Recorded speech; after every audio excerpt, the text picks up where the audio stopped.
নতুন পদ্ধতিতে খুবই মজাদার একটা সাগর ডেজার্ট। ভিডিওটি ভালো লাগলে প্লিজ সাবস্ক্রাইব করে সাপোর্ট করবেন। চুলায় একটা পাতিলে হাফ কাপ সাগুদানা সিদ্ধ হতে দিয়েছি। 2 চামচ তোকমার দানা আর ভুসি একসাথে ভিজিয়ে রেখেছি। এখানে সাগুদানা সিদ্ধ হয়ে গেছে, এখন ছেঁকে ধুয়ে নিব।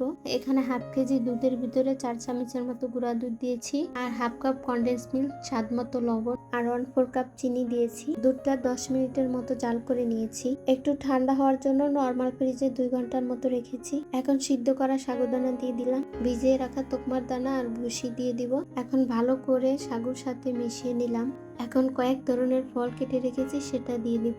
এখানে মালটা, আঙ্গুর ফল, আম কাটা দিয়ে দিলাম। এখন এই ফলগুলো ভালো করে মিশিয়ে নিলাম। এখন উপরে দিয়ে ড্রাগন ফল দিয়ে দিলাম, কিছু কাঠবাদাম আর কাজু বাদাম কুচি দিয়ে দিলাম। গার্নিশের জন্য উপরে একটু ফুল দিয়ে দিলাম। সাগুদানার এই ডেজার্ট খুবই মজা হয়েছিল। ভিডিওটি ভালো লাগলে প্লিজ সাবস্ক্রাইব করে সাপোর্ট করবেন।